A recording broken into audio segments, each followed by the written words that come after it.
Welcome to the symbolic lodge of conversation, where consciousness and curiosity interweave into discussion. This is All Square Podcast. I'm your host, R.L. Franks, and today's guest has been a Mason for over 6 years. He started as a corrections officer, knocked on the door, and throughout his journey of higher education, he is now a happy and enthusiastic social worker focusing on men's mental health. He's my dear friend and brother. This is the one and the only Josh Solis. Josh, thanks for being on the podcast today. Thanks for having me. Josh, 6 years. Mm-hmm. That's a lot of time in the fraternity. As I look into the timeline, it was just before the pandemic. Yes. Tell me, 6 years ago, you were a corrections officer. Yes. Okay. You were a man before you were a Mason. Yes. What made you want to knock on the door? So for me, I was always interested growing up. You'd hear stories about Freemasonry. My neighbor growing up was a Mason. My grandmother was an Eastern Star. My great grandmother was an Eastern Star. I gotta think about this. Great grandfather was the first generation of my family to become a Mason. Cool. Wilmer Riggs in Forest Lodge, I believe, in Ohio. Mm-hmm. Yep.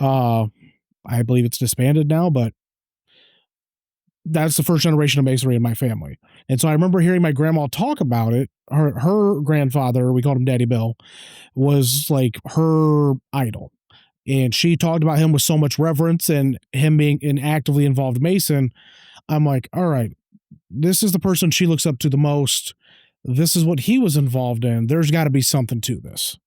And so I worked with a guy at the prison named Gary Parker. Shout out Gary Parker. Shout out. Who I knew he was a Mason. And so I worked with him one day and I asked him, I was like, hey, how do I get involved in this? And he said, I got you. He met me. We handed me a petition. We talked about it a little bit. And then I did my investigatory interview for my initial lodge, which is Wauseon number 349. Not from Wauseon, but this is where I knew somebody. And so I traveled over to Wauseon. I put the traveling in the traveling man for a little while. Nice. Started my journey out there. That was 2019. And I got conferred, brought in as an entered apprentice. And then COVID happened and the world shut down. What's it like being a newly obligated entered apprentice, right? And the world shuts down. How's that path look? It stalled. I was so excited when I first got in. I was like, I want to get in. I want to learn everything I can, get through the degrees, see what Lodge is about. And then the world shuts down and we go, okay, we didn't want to stop having meetings. So we had to transition to having meetings online, which was different. Sure. It wasn't bad, but it's impersonal. Right. One of the benefits that I love about the fraternity is you get to be in person with your brothers. You get to have that bonding time. And when you're doing it on the computer, you don't have that. And it's just sort of very like business meeting, like where you're just like, okay, let's get through what we can get through, and then we're going to be done.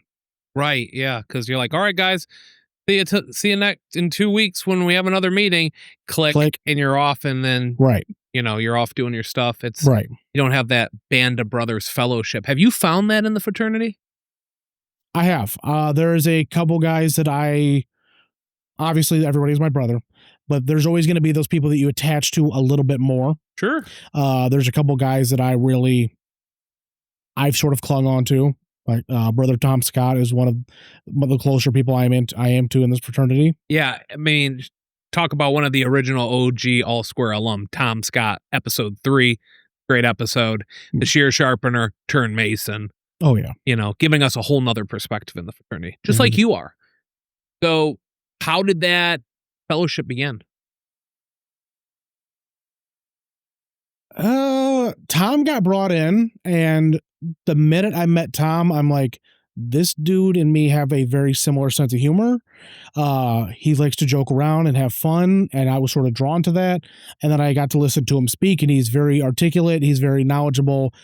I love his knowledge of the Toledo history, and just talking to him, and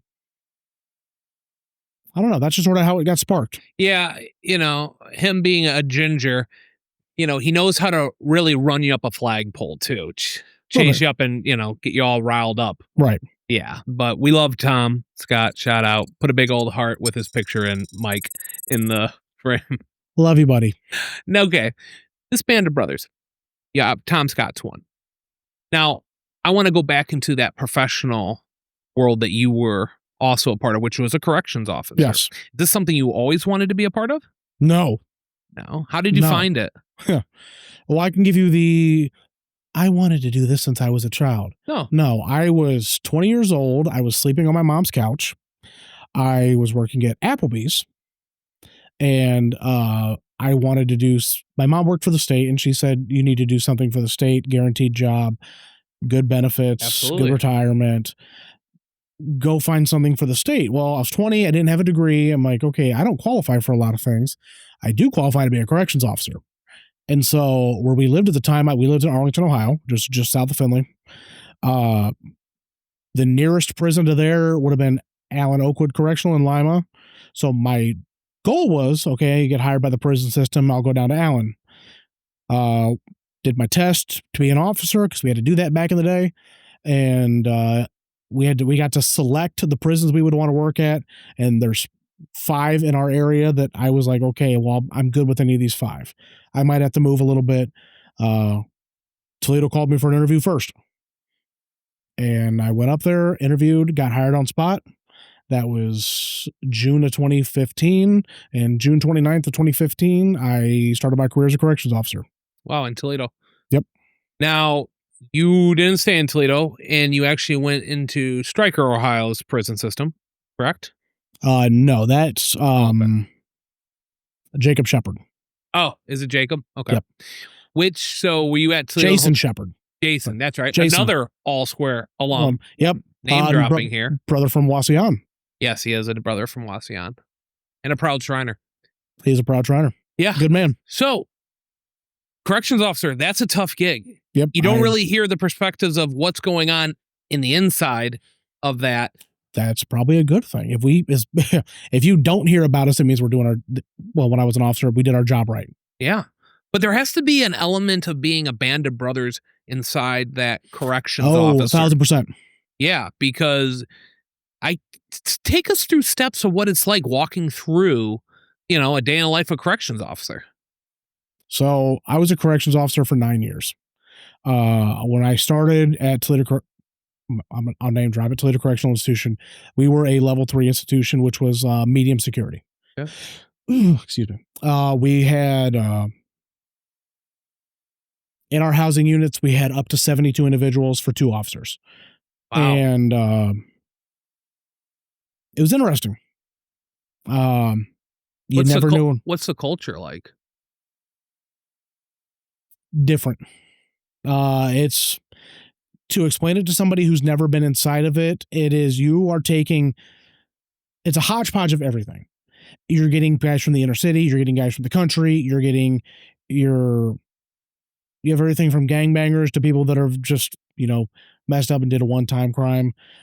Everybody's in that mix. And you have some people that are just trying to do their time. You have some that want to be a little bit more active than other people. So it's sort of like the Forrest Gump thing. It's like a box of chocolates. You never know what you're going to get. Right. When you're an officer, you have a general idea how your day is going to go, but prison's a hostile environment and anything could happen at any time. And so for my entire career, I've had that mindset of like, this can either be a really, really good day or this can be an eventful day. And there's only 2 officers? So back then, that we've changed the way we do things now. You had 2 officers working inside of the unit. On our honor dorm, you would have 48 inmates and 1 officer. 48 inmates and 1 officer. 1 officer. Okay. But in the like non-honor dorms, we had 72 and 2. How do you manage that with like one officer? I mean, 1 versus 42, right? You said 42, correct? Well, 48 in 48, the excuse me. honor dorms, 72 in the like regular general population. I worked the area that I worked was general pop, just regular units, so we had 72 guys. It was like a small city. It was like a very small city in your unit. You got to know everybody. I was a regular in my unit. I was a regular for 2 years. So you'd get to know your guys. You get to know, like, you know, who are some of the shot callers, who are some of the more influential people on the block. You'll get to know some of your knuckleheads. Yeah. It's understanding that people are people. It doesn't mean because you're in there, you're a bad person. I met some really fantastic people that happen to be incarcerated. Some people just make bad life choices, and it's not my job to hold that over your head. What's that like on the mental health of, do you believe, seeing somebody who is on the inside of that, and does it take a toll on them? A toll on the person, like Yeah. as opposed to like Yeah. the inmate or the officer? Both, but let's start with the inmate and then work our way to the officer. Yes. Prison's going to mess you up. It's going to affect every aspect of your life. You are being disconnected from your entire social circle. You're being disconnected from your emotional support center and forced into a system where you really don't have any, like, you have a little bit of self control and self governance, but you're getting told what time to lock down, what time to eat, what time is count, so you have to be standing, what time you have to do everything. You have a set of rules that you may not have lived by beforehand that now you have no choice but to live by. And what happens And if one doesn't live by the rules that are enforced? well, you would get issued like typically a conduct report if they would like break a rule violation, or depending on like if it's more severe, like say fighting or assault or things of that nature, they would be sent to, it used to be called segregation back in the day. We call it now TPU, which is like transitional programming unit, to where they are separated from everybody else and you are in essentially a jail with inside of the jail. Isolation, I think. Not in the way that used to be considered isolation. Isolation back in the day was created based on like the Quaker mentality, where they would I'm not familiar. Can you explain to the audience what that means? uh And take a drink of water if you need it. If you need a sip. okay. One thing about hosting a podcast, you definitely don't want to stay thirsty. Yes. Stay thirsty, my friends. Yeah, so you're saying. So some of the original ideas behind solitary confinement is you are completely by yourself. You are locked away in an area where nobody can hear you. Pennsylvania's prison system was notorious back in the day. It's not like that now, but you weren't allowed to talk. If you were talking, it was punishment on top of punishment. And so those people were in true solitary confinement. You are around nobody. You are not allowed to speak. Wow. Our guys, they can speak. They're locked in the rooms by themselves because they've proven that maybe they are a little bit too violent today to be around other people, but they're allowed to talk to each other. The cells are not about this far away from each other. So like if we're standing at the door, you can hear me. You can hear everything we're saying. So they're locked away from each other for their safety and the safety of others, but they're not like completely shut away from society where they're being like social outcasts, that they're like human rights are being completely denied. Like, Yeah. yes, it's uncomfortable. It's not fun, but it's one of those things that's like, okay, we didn't get here for taking money out the church plate. Right. How long does a typical sentence last? Can it be anywhere from this to that? In those type of units? Yeah, the ones that you were dealing with. The level 3, I believe you said. So level 3s, we had people in there for just like parole violators who were there for a couple months, to people doing Buck Rogers time. They're never getting out. Really? Yeah. So I've seen a lot of people that have been locked down since the Carter administration, the Bush one, that have been down for longer than my parents have been alive. But the crimes that they've committed justified their sentence. Some of them. Some of them got hit under old laws where they got nailed for crimes that they wouldn't get nailed as hard for today. Okay.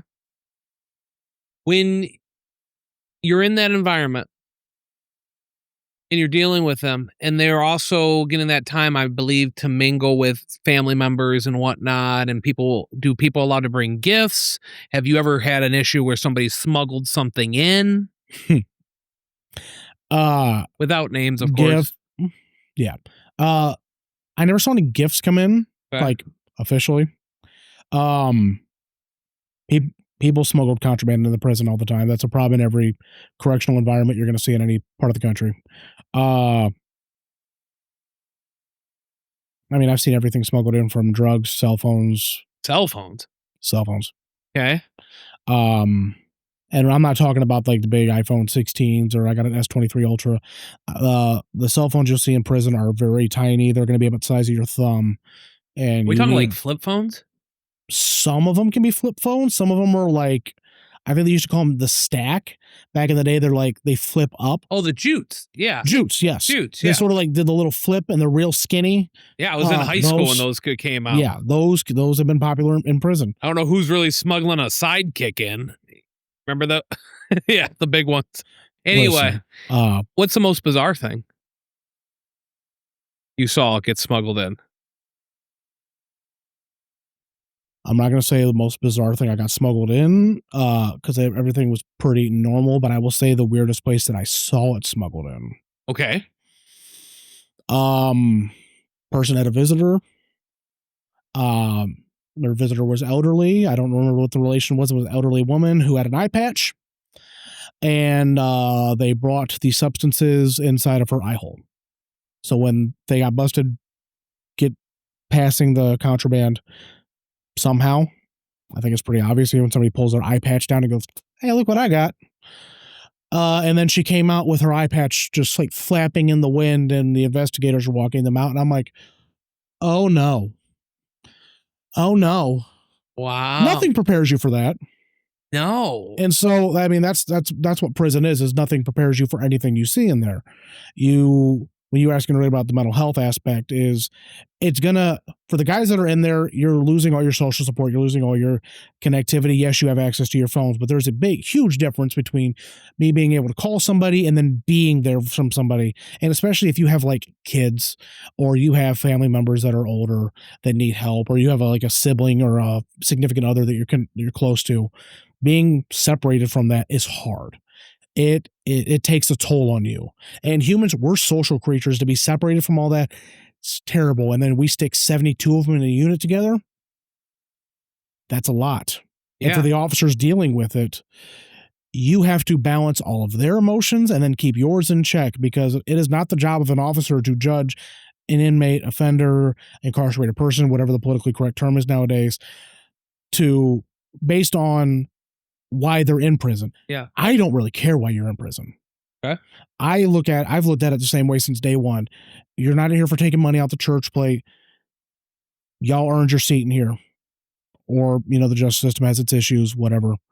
Have you seen that? Have you seen where the justice issue, maybe missed something and somebody was wrongfully?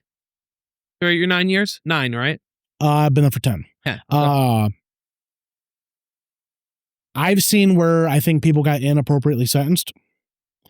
Your opinion, of course. In my opinion. Sure. I've seen the system get manipulated. I have seen a myriad of things. Wow. That's, the longer you're there, the longer you talk to some of these guys and their stories, you're like, you got the wrong end of the deal, or you got lucky on that one. There's a lot of back and forth. I've seen people get absolutely nailed to the wall for what they did. I've seen some people get off pretty lucky, considering. It's a little bit of both. I got a lot of questions today for this. Yeah. Wow. The band of brothers in the fraternity. Yep. The band of brothers inside a jail. Yeah. You see things that correlate with each other. Absolutely. Okay, let's talk about it. What's it like with that band of Brotherhood with your fellow guards? Corrections officers. Corrections officers. Thank you. Thank you to our boy Ronald Reagan. They are no longer considered prison guards. You are a correction officer. You are a professional. RDMFJ, you should be proud of me for that. I hope you're watching this. There you go. That is our training officer at the facility. He, because there's a difference. When you're people hear prison guard, those are the thugs that you saw in Shawshank Redemption. It doesn't take much to give somebody a billy club, send them in, and say, all right, if he messes up, hit him. No, I appreciate that. Today's corrections officers go through a lot of training. I was a training officer when we went through, but I was still an officer. I took pride in my job as a training officer to make sure that we are training them to be as well equipped to do this job as humanly possible. Yeah. Because it is like no other job that you've ever had. It's working with a lot of people, but you're working with diverse backgrounds. Right. But getting back to that band of brothers, when you see the stuff that you see in prison, it's sort of like trauma bonding in a way. Sure.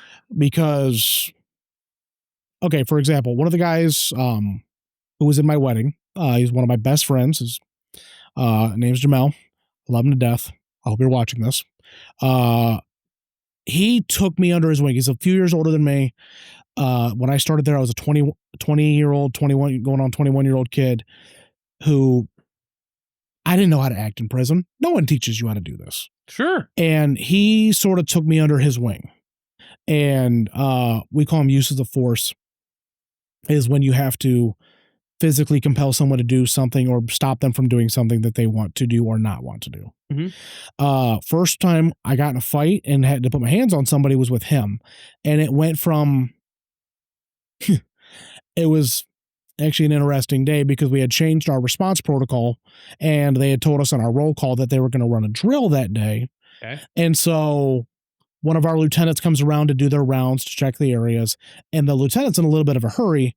So I'm like, okay, he's in a hurry because they want to, hurry up to go get this done so they get the drill done. Yeah. And so the lieutenant leaves. Not 5 minutes later, I hear, signal 3, which means emergency, in the pod next to mine.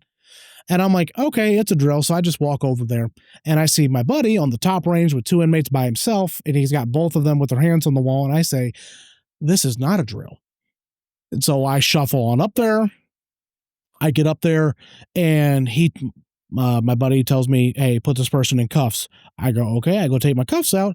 And as I'm trying to address this person, the person he was with had took off down the range on the top range because the pod has 2 different ranges. There's a bottom range and top range. He said some things I'm not going to say on camera, and then proceeds to jump off the top range. How far is that drop? About 10 feet. 10 feet? Okay. Maybe 10, 8 feet. Okay. Give or take. And then all hell breaks loose. Sure. It turned out to be a 7-man fight. That it started from those 2 on the top range to them running down to the bottom range. And I had been there for maybe 7 months. Jamel had been there maybe a little over a year. We weren't ready for this. And we just go, oh, this guy's the least of our concerns right now. So we let him go and we went down and started handling the fight downstairs. And just you 2? We knew that when that alarm got called, backup was coming, but in the moment, it was us. And the way that we did things back in the day is when there was a fight, you handled it. Right. And this is not me trying to sound like I'm the biggest, the toughest guy on the planet. I am far from that. I am one of the softest individuals you will ever meet in your life. But that was my job. I got told to go handle business, went handle business. Didn't even think about the fact that there's 72 dudes. There's a 7-man fight in the middle of the pod. And I'm the one running in there to go break it up. I didn't think about anybody running behind me, but I knew people were coming. And this is, how long were you a corrections officer before this thing happened? Like 6 months, 6, 7 months. Wow. Yeah. So what was the end all? 7 people went to TPU, SEG, whatever you want to call it. 1 guy got his eyebrow bit off. Bit off? Bit off. That's a scene that I'll never forget. Yeah. It was a crazy day. We look back at it and laugh now, because when you watch the video on how it all happened, you see us at the top range, and then we run down. I grabbed somebody, took him to the floor. Somebody else ran in, took somebody to the floor. Jamel, who was with it at the beginning of the thing, grabbed 2 people and took them to the floor. But as he's taking them to the floor, another person had run down and deployed pepper spray. And as Jamel's going backwards, he catches pepper spray straight across the face. Oh. So, oh no. Oh, it was like Murphy's Law. Anything that could have happened bad went bad. And it just, thank God it all worked out. None of us got hurt. None of the inmates, except the guy missing an eyebrow, got badly hurt. I know, Michael. I don't think I've ever been truly shocked at a podcast episode of All Square, but a man getting his eyebrow bitten off, 2 against 7, jumping from, what did you call it? The top range. Top range down 6 months in. Yeah. I don't think you're soft, but we'll keep going. Listen, prison, you see some things, and yeah. Wow. And so when you have those types of, going back to the Brotherhood, when you have those types of relationships with people, you get really bonded because you are responsible for each other's lives. Yeah. And I say a prayer every day. I'm not overly religious, but I do consider myself very religious. Yeah. And my prayer every day is for us to walk out the same way we walk in. It's not going to happen mentally, but physically, if we can physically walk out the same way we walked in, it's a beautiful day. I've had to see my friends get put out on stretchers. I've seen my friends get hurt. I almost got stabbed on the anniversary of my 1 year being there, and that could have went very badly for me.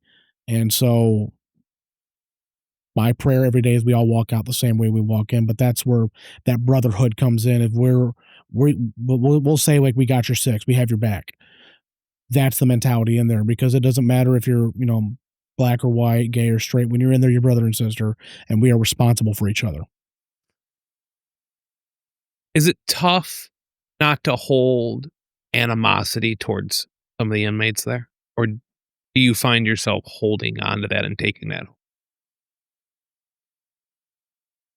In the beginning, I would say I had a little bit. I had a friend who was murdered a couple months before I started at the prison, and one of the individuals who was charged in that crime happened to be there. Sure. I saw him pass me by, and I'm like, why does he look familiar? Oh. Can you put the mic a little closer? Sorry. Yeah. I get it. You get those emotions coming in, and starts to choke you up. Yeah. Yeah. So I hadn't seen him. I knew what he was charged with. I knew that he was responsible for my friend's murder, and it took a lot of restraint for me not to want to do something, but it's my job to remain professional. And I had went to one of our supervisors, and I told him, like, hey, I need this guy not to be here. Like, transfer him to another prison. This one's a little too close to home for me. And luckily, I work with a lot of really good people. We were able to get him transferred. And it's not, as much as I hate the fact of what he did, I can't allow me to get sucked into that trap. Sure. And so sometimes it gets heavy. And it gets heavy. I've been assaulted at the prison a couple times. I've been, punched, kicked, had things thrown on me, almost got stabbed. But those aren't everyday occurrences. For those big events that have happened, I've had a 10-year career so far. That's not every day. Those are just a few highlight reels of what's happened. Right. They say the average corrections officer is going to get assaulted twice in his career. When you work at a higher security facility like we do, we are now level 4. We are max security. We're one of 3 in the state. Those odds go up. And I have a lot of friends who have been assaulted, and it can be having times when you hold a lot of animosity in, but realize that's not everybody in there. The core, yeah, sorry. While I have had several friends who have been assaulted, you got to figure I've been there for 10 years. I've seen thousands of people pass through the doors from level 3s. We've had everything. We've had every level there since I've been there. The only thing I haven't had any experience dealing with is females in death row and some of our guys for the higher intensive treatment units. That's it. From level 1s to 4Bs for our lockdown units, I've dealt with them all. Not everybody's a bad guy, but for those couple that have made the days rough, like, it's been hard not to hold that animosity in, but that's it. I have to remind myself we're all humans. Not everybody's a bad guy, and those guys need help just as much as the next person. Wow. Which has helped shape my career. It's why I went from being an officer in the facility to being in my role now. I'm a behavioral healthcare provider. My job is now to help these guys with their mental health because they need it just as much as anybody. I want to definitely touch on that, but I want to turn it over to one of our newer segments because this has been really heavy right up front. Okay. I want to just kind of do a rapid fire. Okay. And I want people to know who you are. So this is our favorite section, which is rapid fire. Number 1. Okay. Out of 5 questions. Number 1. What's your favorite color? Purple. Why? It was my grandmother's favorite color. I'm also a huge fan of Prince. Okay. And Ozzy used purple a lot. It's a very beautiful color. A lot of royalty has been known to use purple. It's absolutely fantastic. I think it's the perfect color. Yeah. People make fun of me at work because my office is purple. I'm the only one that has a purple office. Nice. Okay. It looks silly, but you know what? It is what it is. Best way to unwind after a day. That's a good one. One of the things that I actually miss about when I lived in the Arlington and Findlay area was driving and listening to music, because it is a great way to decompress. It is a great way to get, if I've had a really bad day and I just need to scream and let some of that pent up anxiety out, it's a great way to do it. I'll find myself some days, if I'm having a bad day, I sit in the driveway just listening to music before I even go in the house to give myself that decompression moment. Hidden talents, number 3. I like to sing. You like to sing? I like to sing. Okay. Favorite songs, favorite artists that you sing to? Oh, dear God. Favorite artists, Stevie Wonder, George Jones. I'm really getting into the Red Clay Strays.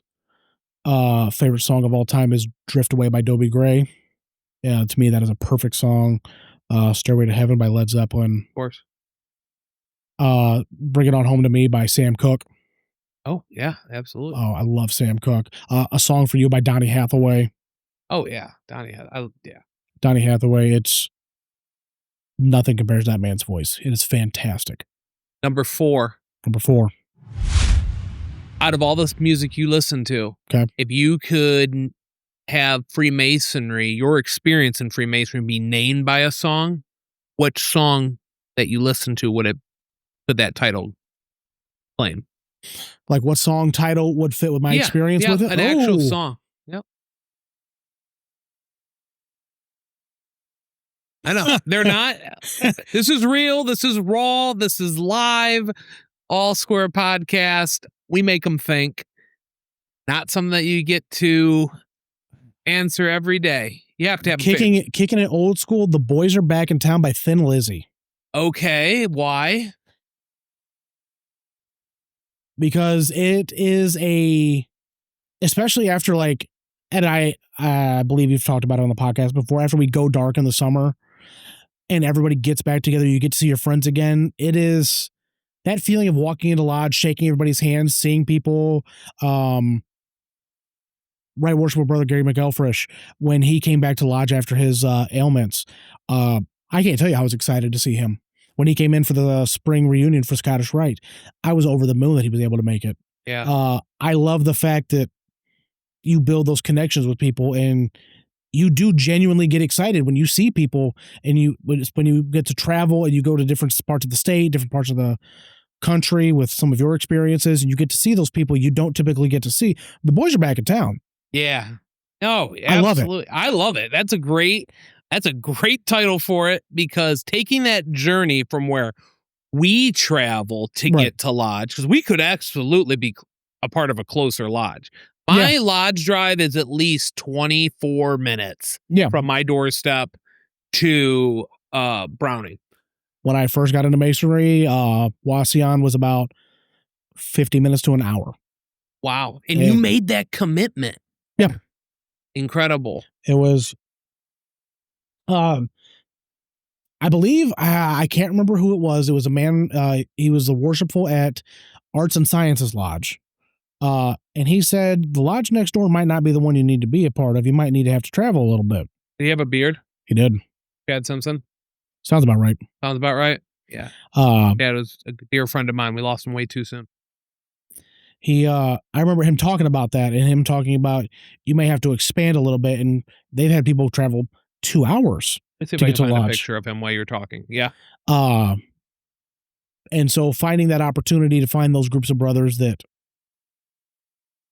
make you sort of feel at home in a way. Absolutely. You feel comfortable around. It's a great feeling. Yeah. So my fifth and final question of this rapid fire. All right. What, since you've joined and been a part of this, what's the one thing that has stood out for you? That has stood out for me. It is the different directions in which you can go with Masonry. It is the different opportunities you have. It's, if you enjoy the business meeting aspect, you enjoy the parliamentary procedure, if you enjoy the ritual work of Blue Lodge, you can go through that line. You can go through the officer line. You can go through to be like on the side of like maybe an advisory role, or, you know, if ever appointed, you can work in like a district education officer and get to teach more people about the fraternity and get to go that way. Yeah. If you want to spread your knowledge, you want to learn more about what Masonry has to offer, you can go through the Scottish Rite, which has an additional 29 degrees. Sorry. Listen, I haven't been in the Scottish Rite that long. No, but you're enjoying your journey. I really appreciate you participating with our rapid fire portion. Yeah. I think I have a picture of the late Right Worshipful Chad Simpson. Is that him? That would be him. That's him, of course. Chad was a giant in the fraternity. Out of my throughout my 13 years, we lost him way too soon due to an interesting that happened, a medical procedure gone awry. So it's unfortunate. It's unfortunate, but his legacy still lives on. Yeah. I'm sorry for your loss. No, he's. I think about him a lot, and that's one of the beautiful parts about Masonry is you're not only doing it for you, right? You do it for other people. You can I'm a giant fan of the WWE. I love watching wrestling. Yeah. The speech the Ultimate Warrior gave right before he passed away. Yeah. As if the spirit of what a man did will help the blood pulse to the body of others, his spirit lives on. Right. And we can honor those who came before us and those who've lost along the way as a part of that. And I thank you for being that vulnerable and being you have those connections with people. Oh yeah. And it's a beautiful thing to have. It's tough to say goodbye. Yeah. And you can't take it for granted. Right. Because to be like, oh, if I miss that lodge meeting, I'll just see them in a couple weeks. Right. Because there's that day where they're not there. And when we lost, man, me and Chad had stories and stories. Apologies, guys, but you know, when you lose a friend unexpected, it kind of like has an emotional toll on you. Trust me, I understand. Yeah, exactly.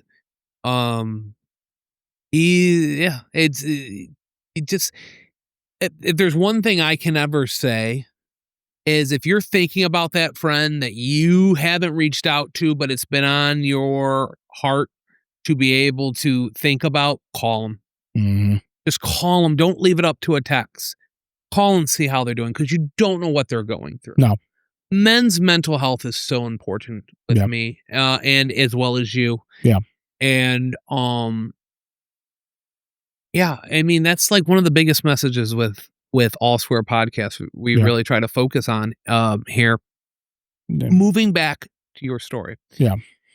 There was a transition period from the corrections officer. Yeah. To being now a social worker. Yeah. You said the long title. Behavioral healthcare provider 1. There you go. There had to be a reason why you wanted to go into that direction. Mhm. You want to talk about it? Yeah. Okay. It's shaped a lot of when you're talking about to call those people to you never know when you're going to see them next. Here we go. Yeah. December 18th, 2017.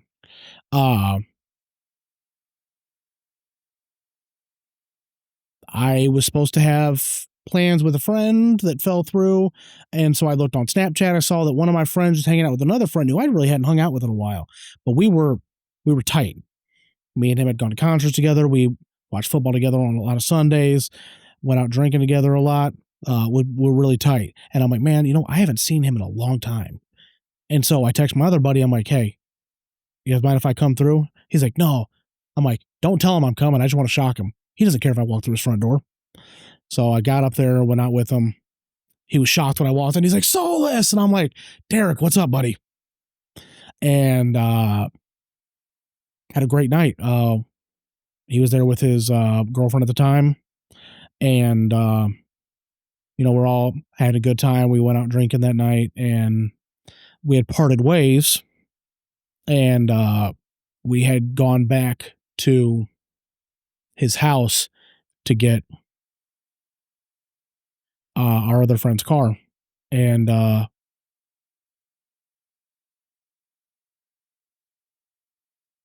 saw the police lights there. And I'm like, what happened? I'm thinking his house next to him doesn't live in the greatest neighborhood. Something happened. And then I saw they're right in front of his house. And I'm like, oh God, what happened? Right. And so it was 1:25 in the morning. We rolled the windows down because I'm trying to hear what's going on. And I just keep hearing a woman's voice yelling, he's dead. He's dead. And me and my buddy look at each other. We're like, who's dead? Ain't Derek.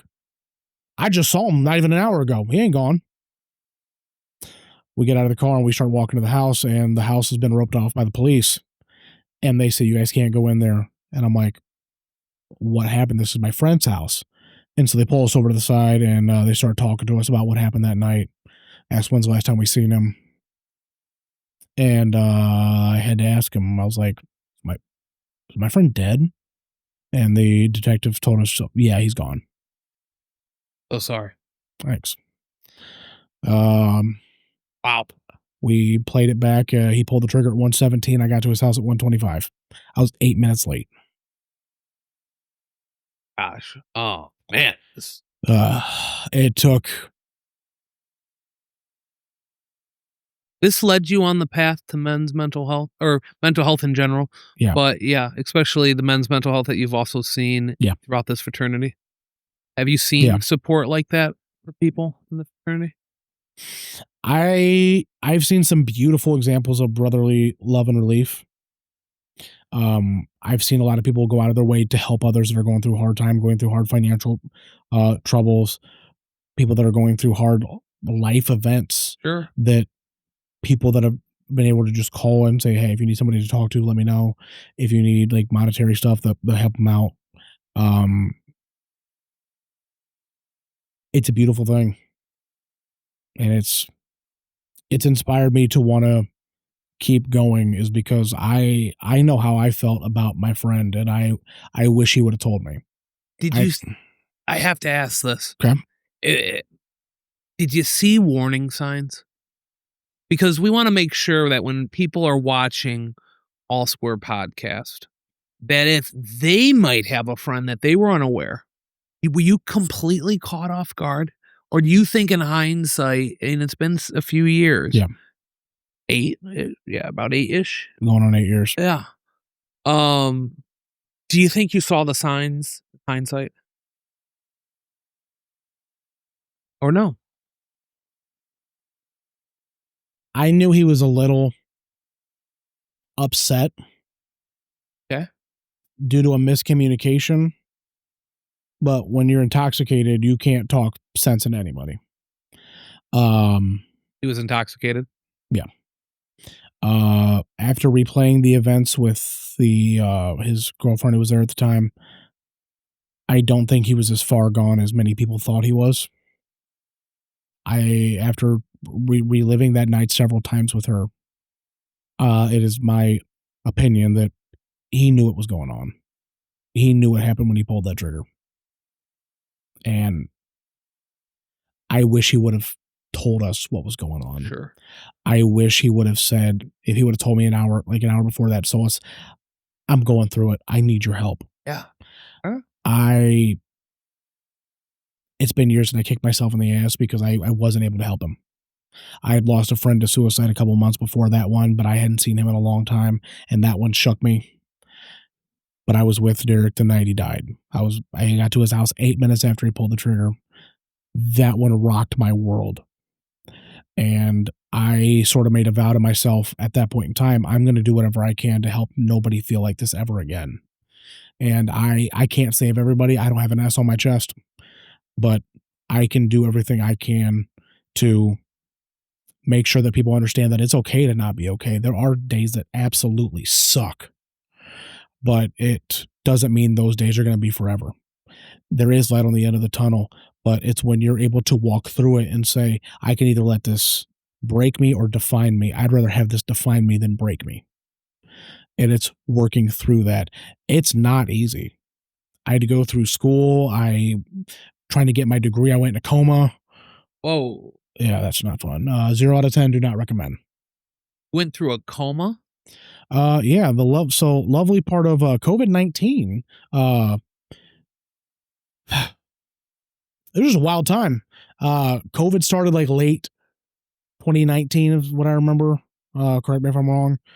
And I was working at the prison. We were extremely short staffed. We had about 40% of our staff off for COVID leave because of either contact tracing or testing positive.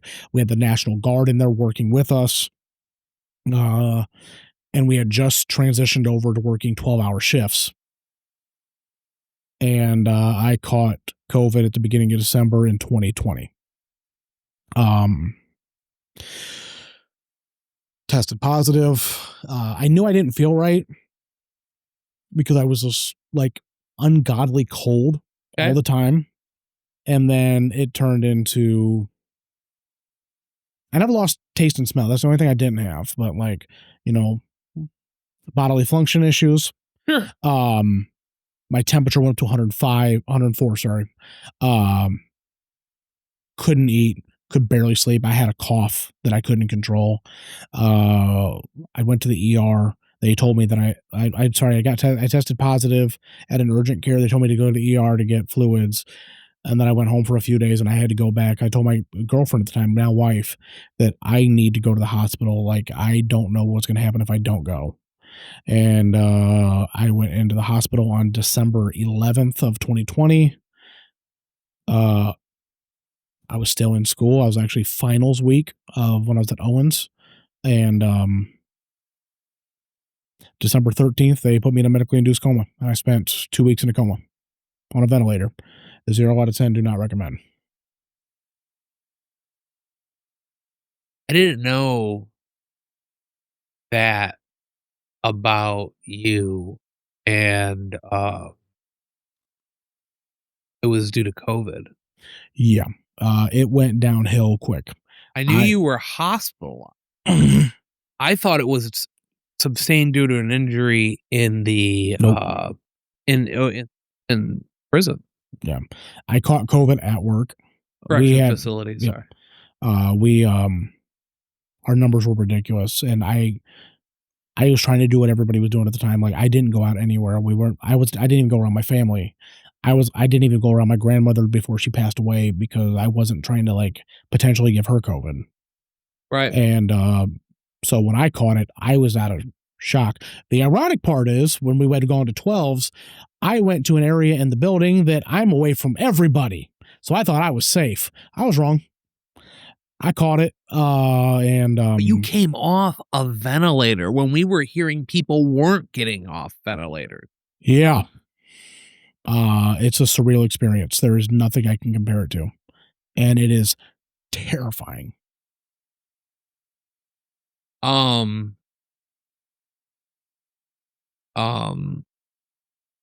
long? I was on the vent for 13 days. I was in the coma for 14. They kept me in an extra day to let my body readjust. And then they put me down December 13th. And I woke up December 27th. Man. It's been a road, buddy. You telling me? Calling yourself soft? No way. Yeah, I'm as soft as Charmin. And I'm fine with it. Listen, first of all, thank you for being very vulnerable. I did not know this is how this episode of this All Square podcast was going to go, but I think you'll agree with me. I think these are things that men and everybody needs to hear. Yeah. What people are dealing with in their daily lives, both personal and professional. Right. You never know someone's story until you actually listen to every bit of it. Just when I think life's going to be like normal for me, something happens. Yeah. I thought that when I ignorantly, I took coronavirus, like, oh, it's just like the flu. It's just going to roll over. I didn't think that when I woke up and they told me, hey, you missed Christmas.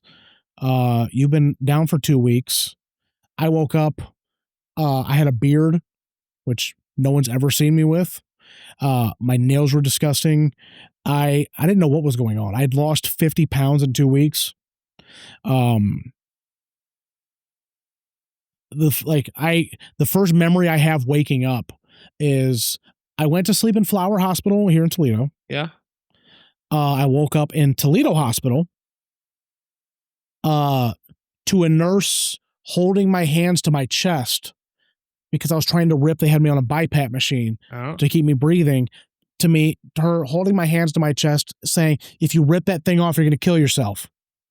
And I'm like, you right. I don't know what's going on. I didn't know what planet I was on. All I know is I woke up and I'm like, what is going on? I had all types of wires hanging out of me. Were you married at the time? I was not. Were you dating at the time? I was dating. I had actually planned on proposing to my now wife that Christmas, but, coma happened. And we had to reschedule that. But funny story, when you're in a coma, you have very vivid dreams, very detailed. I had nightmares for 2 straight weeks. I can remember every dream like it was yesterday. Get out of here. It's terrifying. And nightmares? Nightmares. 14-day coma? Yeah. Oh, buddy, let me tell you, I went through it. And I thought everything was real. But one of the funnier ones was I had this dream that me and my now wife had broken up. And I had gotten a relationship with one of my friend's sisters, who I hadn't even met at this point in time. She doesn't know this story. So if you're listening, I'm sorry. Oh, I've never told her this story. No names. I'm not going to say the names, but my buddy, you know who you are. You know who your sister is. I want to tell her so bad. Whoa. But I'm like, I don't know how to tell this story. So I had a dream that me and her had got together and we were going to have this wedding. And it was just this giant, big Mexican wedding. And I broke things off at the altar because I wanted to get my now wife back. But we didn't get back together. And so fast forward, I wake up from the coma. The nurses are saying, do you want to call your girlfriend? And I say, I don't think she's going to take my call. Because I thought vivid. I thought it was real.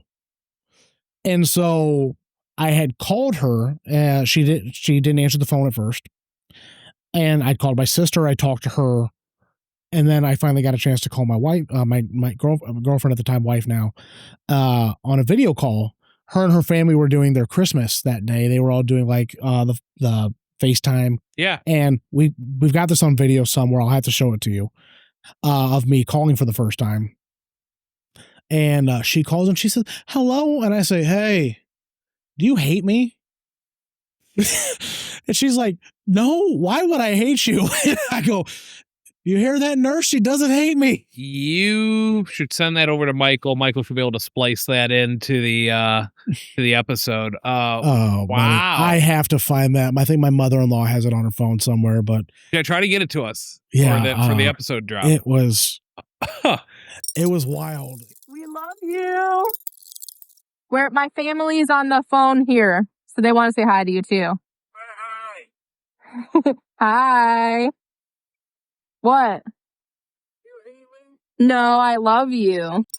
Gosh, we've been talking so much. I mean, you went through an odyssey, man. And wasn't fun. Yeah, right. And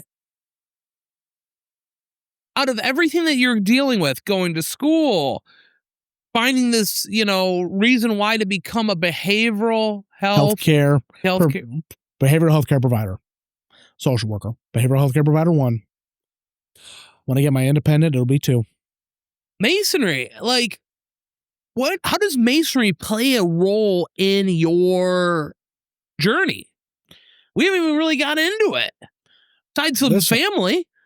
When I first knocked on the door, I wanted to get in part of this. I wanted nothing more than to get through and to see what's on the other side. But with COVID, the world shut down, everything got put on pause. Yeah. And we weren't doing degree work. You can't do degree work online. So the world, when everything came back online, they started slow rolling lodges. And we used to do that. We don't do them anymore in Masonry, but we called them 1-day classes. They're about to do one this year. Thank God. Because for the people like me that had that missed opportunity, it was a lifesaver for. I get what you're saying. I don't know a better way to say that. Busy life. It helped out. It's very convenient. And it helped me make up for the 1.5, 2 years that coronavirus took away from us. Right. And so I had heard about the 1-day class that was going on at Northern Light over in Maumee. And I'd contacted our secretary over at at Wauseon, my home lodge. And I said, hey, can you get me in this 1-day class? Was that 22? No, this would have been 21. End of 21? End of 21. It was like November of 21. Yeah, the reason why I say that is I think I was just initiated the Worshipful Master of Rubicon. Yes, that next month in December, you would have been. Do we do it in November? Yeah. We do it in November, late November. So yeah, you would have been just came over. Yeah. And then I met you. It was either there or you came to an inspection out in Wauseon. I think I might have met you in Northern Light. You might have been. That was a busy day. There was a lot of brothers that went through that day. It was the first 1-day class for the district after COVID had lifted the restrictions. Yep. So I think there was like 7 or 8 of us that went through. Yeah. Who had been waiting. So we get through. I'm still going to Wauseon, and the Worshipful at Rubicon Lodge number 237. Yourself had started doing the lecture series, which was open for everybody. And I'm like, okay, that sounds interesting. I like to learn. I like to expand my mind. And I love like anything that we can have like an open discussion and conversation about interesting topics. Let's run it. Let's do this. Tell everybody, for those that don't understand, like what the Rubicon lecture series was. Can you articulate it so like they could see a little glimpse of the inside? Because it was actually at Refreshment when we did those. Meaning that it was open to the public. Yeah, we were not in. It was not a tiled. It was not a tiled lodge. It wasn't anything you had to strictly be a member of that lodge to be a part of. We opened it up. Even females came to a lot of the lectures. There was a couple. There was a couple. Most of them were to Masons only, but it was. He had Worshipful Brother Franks at the time. Robbie had brought in different speakers to speak on different topics, from UFOs on the level with John Majorowski. Yep. Majorowski. Just on the latest episode of All Square. I just watched that one today. Brother Rodney Blout from Prince Hall. I cannot remember her name for the life of me. She was the Heather Calloway for the she was the curator for the museum. That was the year after me. I helped with that. Yeah.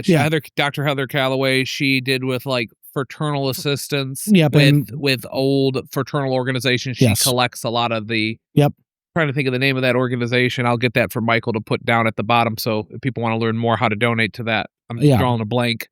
We did Alchemy, Freemasonry and Alchemy. I remember that one. That was a very good lecture. We did Cathedrals Built by Masons. I remember that. We did Haunted Masonic Lodges. We did Haunted Masonic Lodges. I missed the Cathedral one, but I remember the Haunted Masonic one. And so I started seeing these things that are going on at Rubicon. Yeah. And I'm like, I kind of want to get involved in this. And so I had asked my buddy Brian Frail, he's a member of the lodge. Great member. Hey, how do I get involved in Rubicon? And he said, it was going over to Brother Adam Lathan's bourbon and brisket event he had at his house. Phenomenal time.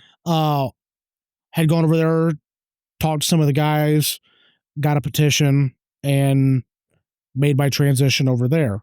I started going over to Rubicon. Sorry, go ahead. Not that we were taking members from another lodge. I just want that to be clear. That is not what happened. Okay. And I mean, I still talk to some of my brothers from Wasion. Love those guys to death. Solid dudes, really great guys. It was more convenient. It was a little bit more convenient. It was about Wasion was 45, 50 minutes from my house. Rubicon's 20. Yeah. It's also a lot easier of a drive because all I have to do is hop on the highway to get to Wasion. You got to go through the woods to get to Grandma's house. Yeah, you do. But it's something nice and serene to be able to take that drive from Toledo into the rural area of Waterville. It is. It's kind of nice. Quiet. You're like getting away from Toledo and all the hustle and bustle, what's going on, to be able to go out there and be like, I can decompress and be with my brothers. The boys are back in town. Right. And one of the things that I love about our lodge is the giant square and compass that's on the side of the building. Yeah. Sometimes I like just sitting, and this is just me being a nerd, because I appreciate the symbolism. I appreciate the different places you can see the square and compasses throughout our nation. But just to be able to sit there and go, this symbol has been a part of Masonry since essentially day one. It's a very symbolic symbol. Just to see that, and to see that, our lodge is attached to Browning, the Masonic home community. And to know that community is literally built to help take care of Masons and their families. To feel like this is not just an organization of like a social organization. We're not just like, and no shade on any of these people, no shade to like, we're not the Lions, the Moose, the Elks. I don't know. There's nothing wrong with those organizations, but Masonry hits different, doesn't it? It sort of hits different. It's not just hey, I want to be a member of this because I want to be able to go do these clubs. They do a lot of like good charity work, but we're one of the only fraternities that helps take care of our members in that aspect. We're making sure that, when you're getting older, if you need a place to be taken care of, you need those health care, you need housing assistance, we can do that. Yeah, absolutely. That's open to Masons, wives, and kids of Masons. And we have 500 acres over where our lodge resides, and it's just so nice. It's a beautiful piece of property. Yeah. If anybody, when we do open houses, or if you ever get a chance to visit Browning Masonic Complex, it's a beautiful piece of property. I highly recommend anybody. I know people, even when I was at a Shriner event not too long ago, people like to riz the Rubicon guys, but we have a really nice lodge, and we do a lot of really great things for our lodge. Yeah. And so I came over to Rubicon. I sort of feel like I fit in. Yeah. I fit in a niche there, and I'm like, oh, I know I don't know any of you guys, but I feel extremely comfortable. Not that I didn't feel comfortable at Wasion, but like, there's a different type of feeling when you fit into a home lodge and you're just like, something about this feels like I'm just putting my hand inside of a glove. Like, it feels really nice being in here. Yeah. And you feel that warmth and invitingness of everybody in the lodge, the wisdom you're getting from everybody that's in there, the pride that Rubicon takes in doing degree work and working with the people coming up through the traditional ranks. Like I know you were the master craftsman for Brother Mike Lou behind our camera. Yep. Very proud. And Brother Tom Scott. Yep. I sort of envy that about those guys because they got those relationships. That got taken from me from COVID. Sure. And I got through the way that I did, but like, I don't regret my journey in any way because it makes me appreciate that stuff more. And it's a story to tell. Yeah. Right. So that your story, which is going to be showcased on all these platforms and everything, and it really is going to live on and remain immortal, especially what Michael's magic can do. You're telling that story to quite possibly, if not absolutely, a potential future Mason, a future brother that may meet you on the travels. I would not love nothing more than that. Yeah. I don't want to say my story is unique. I don't want to say my story is anything special. It's mine. It's what I've been through, but I think there's value in everybody's experiences, and you can take something from everybody. Right. And so while my journey has not been like, there's not a lot of glitz and glamour. There's no, I joined Masonry and I immediately became a 33rd degree Scottish Rite Freemason. Like, that's not my journey. Right. I got in, I got to see what doors Masonry opened. Yeah. And I got to see that, okay, I got my 3 degrees, I became a Master Mason. And then I started hearing about the different appendant bodies you can join. And I'm like, well, what's this? Right. What's this? Then I heard somebody say, do you grotto? And I'm like, what does that even mean? Do you grotto? That's do you grotto? Hilarious. And I'm like, what does that even mean? And then I went to my first grotto dinner and I'm like, oh, this is what this means. So grotto's an appendant branch. Yep. The Mystic Veiled Prophets of the Enchanted Realm. Moverp. Yeah. Fun, fraternal group, all about good fellowship. And amazing steak dinners. Oh, one of the best. Shout out to another All Square alum, Jesse Spielman. Love you, brother. Yes, man. Oh, man, I'm hungry now just thinking about it. I know. Well, it's coming up soon. But not soon enough. Michael Liu actually is a proud prophet as well. Absolutely. He has his fez in the background over there. Oh, how can you describe what it is? Describe it. It is...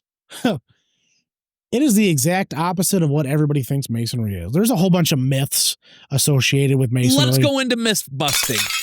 Let's do it. What are some of the myths you want to bust? Well, let's talk about it. You just said it.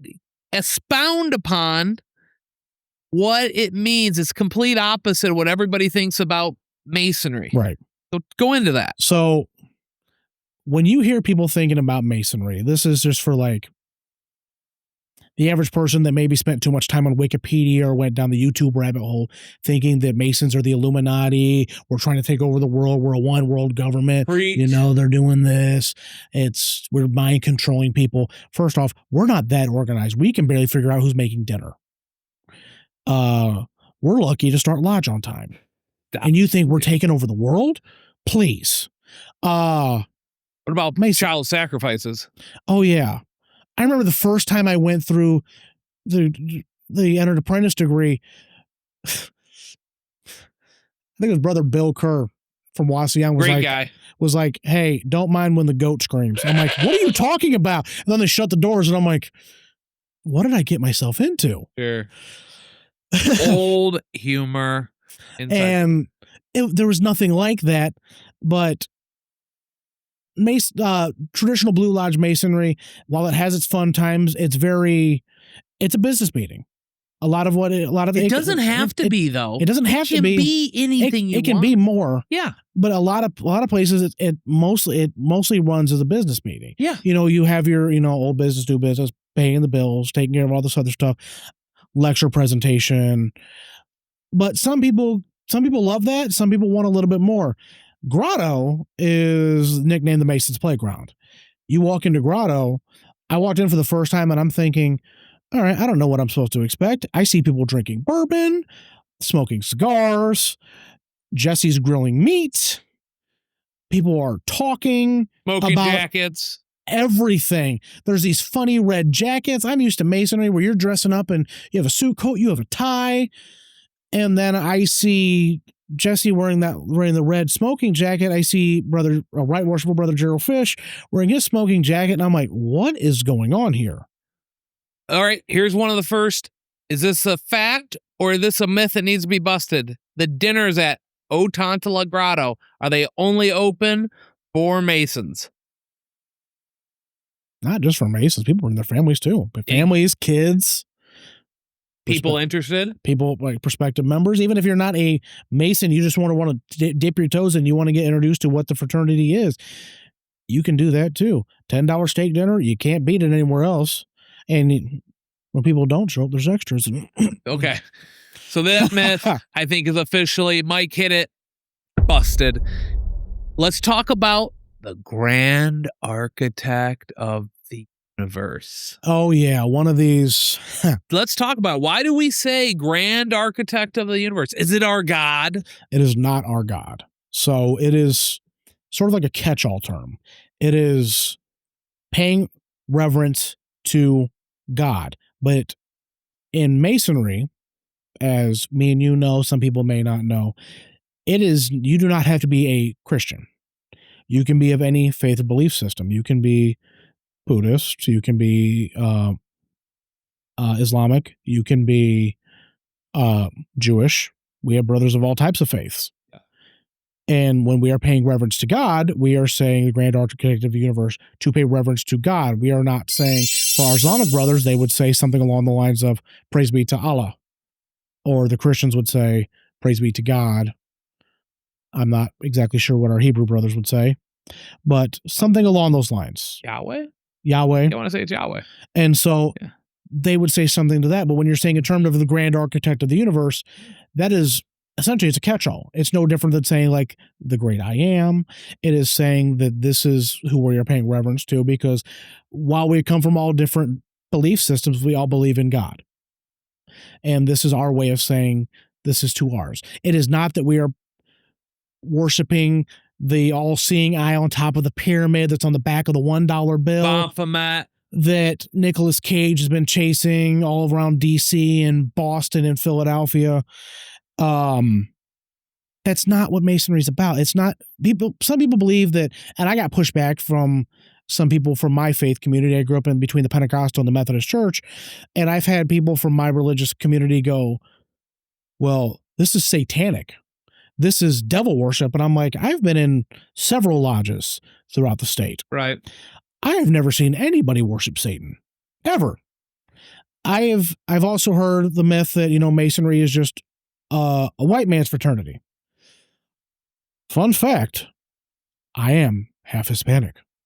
And while I realize that I may look like Telemundo and I sound like CMT, unless you talk to me and get to know my family, you don't know that I'm half white. Yeah. Eric Estrada, Gabriel Iglesias right here. With the beautiful hair. is literally on the level with all of us. And that's how we treat all of our brothers. Yes. I've seen brothers of all creeds and colors come through the doors. And I've never seen anybody treated any differently based on the color of their skin. We don't care about that. Yeah. We care about what's in here. Yeah. We don't care about, the color of your skin. Or what they're wearing.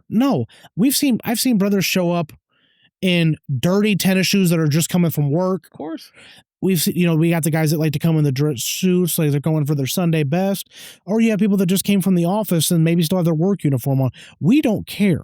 Or we see brethren, especially in our lodge, where they just come from their room at the retirement, at the facility. Yeah, you'll have people You'll have people coming in on their rascals or with their canes. Yeah. And you know what? There's nothing wrong with that. Oh. If we're good enough for the Lord, you're good enough to sit and lodge. So, can we finally say that these myths have been busted? Thank you so much for setting the record straight on that. There's a lot of misconceptions. Why do you think that is, though? Why do you think the myths and misconceptions exist? Fear of the unknown. Yeah. And when I think ignorance is like one of the greatest enemies of Freemasonry. It can be. And when you're not either maybe you don't want to knock on the door, maybe your belief system doesn't align with, maybe you're an atheist, and we don't allow atheists in our organization or in our fraternity. And you're not allowed to go inside. People are just going to make some stuff up because maybe they have a certain feeling about being excluded, or they don't believe that they take the grand architect of the universe out of context, and they'll say like, oh, this is Satan worship. Or, going back in U.S. history, the first political party in the nation was the anti-Masonic party. And so that sort of hate has been instilled in this country since day one. Yeah. And so a lot of those tendencies have carried on, and there's still a lot of misinformation that's out there that people think, oh, you're a Mason, so you're a devil worshiper, or you drank the Kool-Aid. You're not high enough. You just don't know, Josh. Right. Like you haven't unlocked the certain levels. Like you're not a 33rd degree Mason. I'm like, okay, relax. All right. Like, yes, while one day it would be fantastic to have that honor bestowed upon me, it's not the be all end all. Like you get elevated to this next level. You're like, let's see what's behind door 33. Yeah. It's not like once you become a 3rd degree Mason, you become a Master Mason, that's it. Fact. You'll hear people say, well, I'm a 32nd degree Scottish Rite Freemason. You are no different than the 3rd degree Master Mason that just came through and got his degree. Yep. Or We are York all in the Rite, same or a chapter inspector in York Rite Masonry. Absolutely. You know what I mean? We're all on the level. We all have a Right. say, right? The only difference is the people that have gone on, like maybe, joined the Scottish Rite and got to see the different allegories. They've just expanded their knowledge. They got to see some more of what Masonry has to offer. And that's one of the things that I love about it is, with the Scottish Rite, you have 29 other degrees that tell 29 other stories. I see you're wearing a ring. Yeah. There's always a debate. Do you wear your ring outward or inward? Is there a reason why? So officially, there is no rule. I have looked it up because I have wanted to make sure that I'm not being disrespectful. Personally, I wear mine facing in. Okay. For two separate reasons. Okay. Number one, I do not wear this to tell the world I am a Mason. I tell this to remind myself that I'm a Mason. The other reason is a little bit more practical. Is I was talking to somebody, and I can't remember who it was, but they said with the points of the compass, until you hit worshipful and you're able to project that light out, you wear it in. Once you've hit worshipful of the lodge and you're able to sort of understand more of what it means to be a leader in the fraternity, and you're able to pass that light on, then you can flip it around and project out. Interesting concept. I've always wore mine out because I like to be an example, show that example out to the world. It's like a beacon. Maybe somebody can do it, and if they see it backwards, I don't know, they might not catch it as quick as they can do that. But no, I really like the concept. The truth is, there's meanings both ways, and meaning symbolisms have deeper meanings that sometimes books cannot capture, and it just resonates with us, right? We have another brother, Brother Scott Harder. Yeah, great guy. Has a tattoo on his hand. It is one of my favorite Masonic symbols of the I don't remember the actual official title. Sure. I know what you're saying. The 2 lines, the circle, and the dot. Keeping you centered. Yes, that is one of my favorite Masonic symbols of all time. I have been trying to find a hat that has it on it, but I can't find the hat. I have a hat that has a square and compass on it that I wear to work, but probably get one made at some kind of apparel shop. Yeah. But I love this. I love the symbolism. Yeah. Listen, before we're ending this episode, I want to go into one of our final segments. All right. Turning the tables. This is a time where I like it to where the guest who's been pummeled with all these questions, and you've been doing a phenomenal job telling your story. What are some questions you have? Like, this is a time where you can be bringing some questions to me. Said that you had a few earlier you wanted to talk about. Yeah. I remember I had 2. I forgot the first one. One of the ones I was going to ask you is, I know that I've known you for several years now. And I know you were involved in a lot of things in Masonry. You're involved in the Scottish Rite, York Rite, Grotto, like 13 other things that I don't even know what they're called. A couple I think only dolphins are involved in. That's hilarious. Oh, now I remember the question. But like, as long as I've known you, Scottish Rite has been your baby. It has been the thing that you've had the most passion in. And now I understand why I love the Scottish Rite and I love being a Scottish Rite Freemason. But what is like the significance for you? So I've been a Mason for almost 13 years. Mhm. October 13th is my anniversary as a Master Mason. I consider that very special because this is a fun fact. Michael can provide the actual date. On October 13th, back in like the Knights Templar area, that was when the Knights Templar were rounded up and executed and tortured and stuff. So that was the day I was raised when those brothers were unfortunately falling. So that means a lot to me. But why does Scottish Rite mean so much to me? Because after my first year of being a Mason, for the first 4 years, I was not able to be active in Blue Lodge. I could not go to the Blue Lodge meetings. I wanted to get active, and I was starting to mentor where I'd be able to make friends, and I mentored them on the weekends. But thanks to the appendant bodies of Freemasonry, I was able to do more activities on the weekends. Yeah. And I was at a one-day class, honestly, that also I was at the Stranahan Masonic complex. And the Masonic is no longer there. It was the Stranahan Theater where they rented it out for a day. And I was there helping one-day members become Masons. They needed a mentor. It was on a Saturday. I was able to be a part.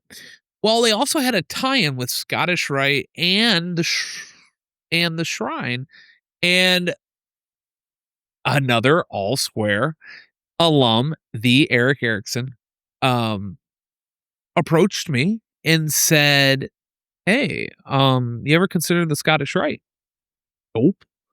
Didn't think I could even be a part of it because I could barely be a part of it during the week. He says, no, they meet on the weekends. All the activities are on the weekends. And I said, well, what is it?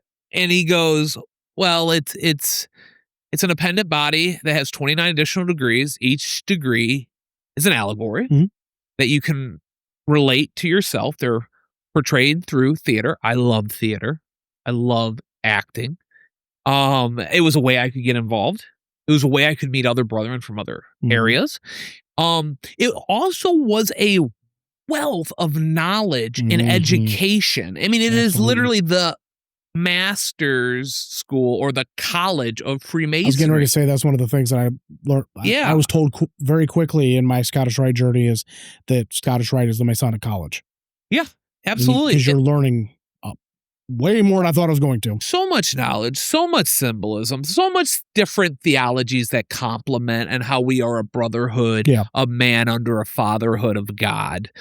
Seeing these degrees, acting and being a part of these practices that lead up to it, showcasing those degrees to people who travel not just in our region, the Valley of Toledo, which like pretty much stretches all of Northwest Ohio. We have brethren come from all across the country to come see these degrees because some of them aren't always portrayed. So being a part of that, getting my passport, going to other valleys like Dayton and Detroit and meeting other men, it gave me an opportunity, a network to be able to truly get that journeyman experience and to keep journeying on.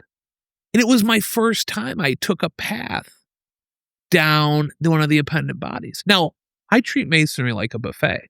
I love being a Shriner. I love being a prophet. I love being a Knight Masons of the U.S. I love being a Rosicrucian. I love being all these other AMD, Allied Masonic degrees, York Rite College, Red Cross of Constantine. I can keep going on and on and on, but I don't want to bore you. A Shriner, if I didn't already say that. Each one has its own character. Each one complements, and it is truly a tree full of living branches that are only going to support you. And I really appreciate you asking me that question. And I became eventually the membership chairman for the Valley, and I still am. Very proud.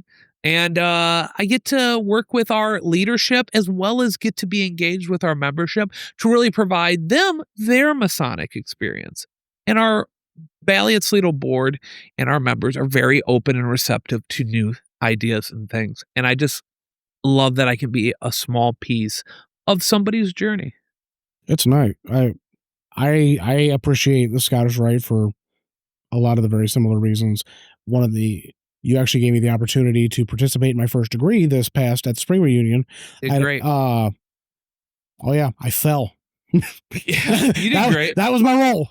Hey, but to be able to degree direct and to be able to pull a cast together and then get the props and the lighting and working with the other departments of it. I mean, that is tough. It's labor intensive. Oh man, and it's not my thing. And I had to do that for four reunions. Mm-hmm. But in hindsight, getting men in there early, being able to work with people before other people ask them, and really filling out a cast and really building those, having fun, work hard, play hard atmosphere. It makes it rewarding. In the end, when you actually are watching on the side and you're hyping people up for a mob scene in this, or, you got to do some other interesting theatrical parts of these degrees. And it really makes you proud as a degree director to be like, it all came together. It's nice to see that side of it as opposed to just sitting in the audience going, wow, this is cool. Seeing the behind the scenes action. It was nice. And if you need a cast member in the future, hey, don't worry. We'll be able to put you to work, and we're going to be able to put Michael Liu to work.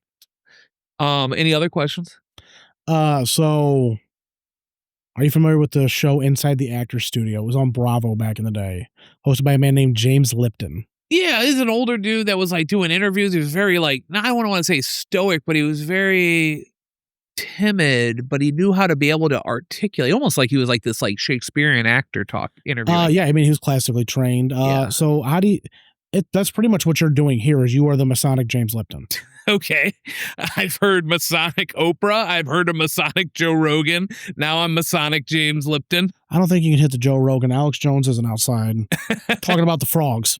But James Lipton's thing was Inside the Actor Studio was a masterclass on acting, and it was interviewing actors. One of my favorite ones was when he interviewed Robert Williams, and they broke down the art of acting and what made someone a great actor and what brought them into that. And this is essentially what you're doing for Masonry: is you're not interviewing someone to go, okay, so we're only going to talk about your Masonic experience and tell me about how you did all this. It's getting to know the person behind Masonry, because you can hear about all the good works Masonry did, but when you hear about the actual people that built the fraternity up and made it a part of who they are and contributed their legacy to the fraternity, it's what you're doing here. So what sort of inspired you to do that?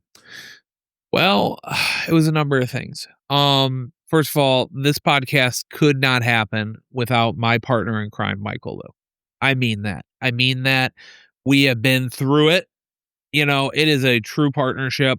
He makes the magic happen for this podcast. So I'm grateful every day that he found me. I found him. We mentored each other. As he's mentored me in how to talk better, watch your filler words. Him mentoring him into the fraternity, talking to him, breaking all this down so he wasn't regurgitating like a parrot. We always laugh because we both manifested each other. I wanted to do a podcast in 2020 when we were locked down. I didn't have the skill set to make it happen. Sometimes you just write it down in my typical pen with a pen and write down an idea and jot down the skeleton and just let it sit until the moment comes. And the moment came when we were at the original OG studio. And I said, man, I really want to interview men from all walks of life. What does a corrections officer, a salesman, an IT guy, a politician, a custodial worker, a woodworker, Amish yoder toter, what does Shout out to James. Shout out to Jason Brake. I was gonna say, I missed that episode. Oh, it's up there. That was that's a fun one. And you know what? We all come from different backgrounds. 1,000%. We all have origin stories. Mm-hmm. I want men to see, and women, to see the craftsmen of our craft. Right. And where they are, and what position in life they are. And not giving anything away, but really showing, why do we all come together where we possibly could have never met each other in this fraternity, right? Or in life. And I wanted to, with Michael, we wanted to do there's 3 tenets. Tell the story of everyday men. Dispel the myths and misconceptions that the people outside who fear for what they do not understand are trying to tell our narrative. And number 3, very important, which has been definitely talked about in this episode, men's mental health. Because you know what? Every day, there are men who are going through the hustle and bustle. Mm-hmm. They're dealing with a lot of stress at work. They're showcasing you on social media that they're living the best life with their family and their kids. And you know what? When's the last time through that glass, whether it's a laptop or your cell phone, when's the last time we talked to them? When's the last time we checked in on them? When's the last time we actually did a phone call and not a text? Right. When's the last time we actually just checked in? I'm a caller. You text me, I'm going to call you. Mm-hmm. Everybody knows. Why? Because I want to know how your day is going. Maybe I might be that little bit of bright spot in somebody's life. You never know what it's going to be. It's dude, I've had men who, on calls, who said, I just lost my job. Mm-hmm. My wife just filed for divorce. My kids, I fucked up. My kids are having, I have a strange relationship with my child because they're going through this. I'm depressed. Mm-hmm. Men, as well as everybody, but more particularly for what I can talk about, men can also absolutely go through an invisible war, and they don't 1,000%. And they don't have to fight it alone. No, they don't. And they have a support system, and this fraternity is a support system because they all come from different generations, and we are building bridges, not walls. Absolutely. And that is one thing. I get up every day and I look in the mirror and I deal with definitely things in my life, mentally, physically, whether I'm physically exhausted or mentally fatigued. Definitely have had bouts of depression, self-confidence issues. And it's the men and even the partners and wives of the fraternity. They give me such a wealth of a network to be able to pick myself back up and put myself back together. I'm not alone. It's a tribe. You found the tribe at Rubicon. You still have a tribe at Wasion. Michael, his first story, when we did that first episode, it was just a practice. We did not plan to ever release that. And that story set the path of where we are today with All Square. And if that's the one thing I strive, even with all the hate we deal with in the comments, there's still so many beautiful people who reach out and say, thank you for what you're doing. I'm going to keep doing this. And Michael's going to keep doing this. Because why? We truly believe in a world where everything feels like it's tearing you down. Freemasonry builds you back up. Mm-hmm. We hope All Square Podcast can definitely be that beacon for Masons and non-Masons. Right. Thank you. It's definitely important to highlight that, it's okay to not be okay. There's a song by one of my favorite artists, Jelly Roll, and I've been a fan of that guy. He helped me get through my grandpa's passing back in 2018. Where he says, I'm not okay. I'm barely getting by. I'm losing track of days. I'm losing sleep at night. But it's all going to be all right. And while the dark days seem like they're never going to go away, they will get better. There's actually one thing I want to show you real quick. Sure. You want to talk about your reminders? So on my keys, I don't keep a lot on me, but this is the most valuable thing I own. May I see it? Absolutely. And I'm going to show it to the audience if you don't mind. Go ahead. All right. It looks like a little key tag and it says D. Johnson. Michael, can you do they need to see the backside? No. Okay. The backside's just funny, and I'll explain that part in a minute. Okay. So there it is. So for those of us who have worked for the state and work in corrections, we call those chits. Chits. And we use those for tool control. When you go into work, when you get ready to go assume post, you go down to the control center and say, this is Solis. I'm working in Alpha 1 North. I'll throw my chit in. It has my name on it. And so they are able to keep record of, I have this set of keys. It's just for tool control. It's able to keep everything straight. My buddy who took his life, this is his. I have carried this on my keys every day since the day he left us. I've gone through several key rings. I freak out if I don't know where this is at, because this is my reminder of why I do what I do and why I wake up every day. I can't talk to him anymore. I know he's still listening when I do, but I don't hear his voice back. That's my daily reminder of I'm meant to still be here. I should not have survived COVID. Well, you want to know when I got out of the hospital and I went to my doctor's office for the first time for a checkup, he looked at me and said, "You are the youngest person I know who was on the ventilator for that long and lived." That was going on 5 years ago. I don't know what to say to that. I know people younger than me that died because of COVID, but I'm still here. I should not be here. I'm overweight. I got high blood pressure. Those factors should have taken me out, but for some reason, I'm still here. I've had my battles with depression. I've attempted to take my life in the past, but I'm still here. It didn't work for a reason. I meant to do something. I'm not saying I'm the best at helping other people, but I will do what I can to listen. I work with a bunch of our new people at work, and I tell every last one of them as I'm breaking down the different departments of our job that the job as a corrections officer can be rough. There's going to be some days that you feel like you got hit with 1,000 bricks.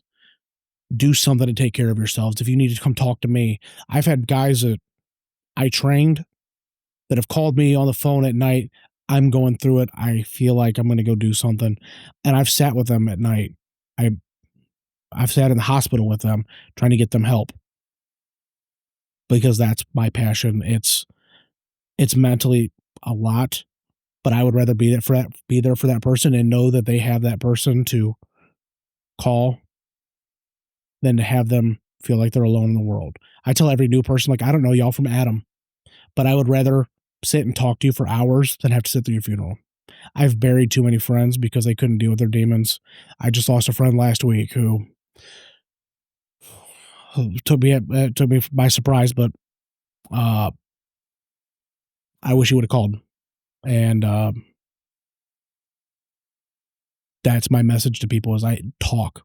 It's okay to not be okay. We all go through it. But we see these people in our society that maybe have an addiction problem or a drinking problem or a gambling problem that they're using to mask what they're hiding. Right. They don't know how to express what's going on, because the reality of the situation is when you peel back those ugly layers, you're going to reveal some stuff that is uncomfortable to talk about. But it is when you peel those layers back and you get into that uncomfortableness that you see, this is what I was supposed to work on.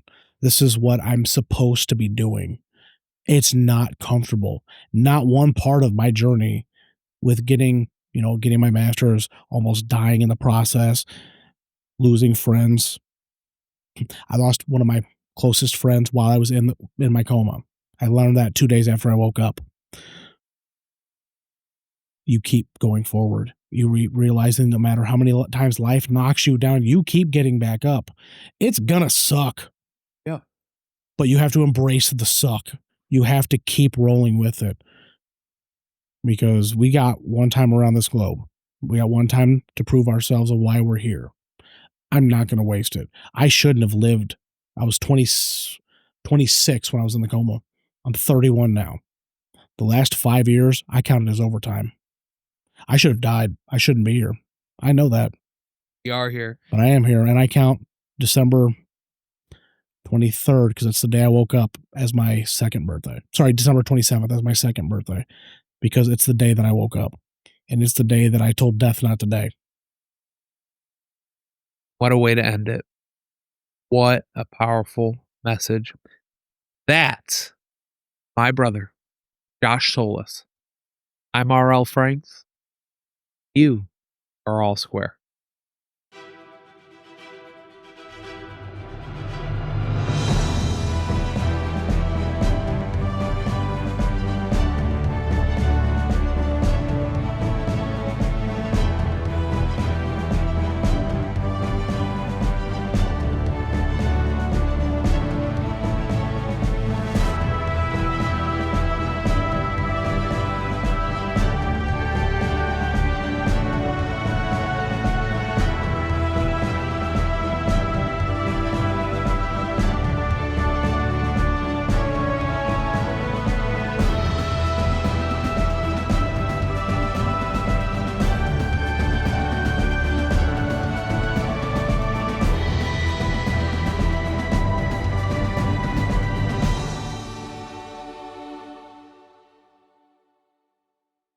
Hey, R.L. Franks here. Thanks again for watching today's episode.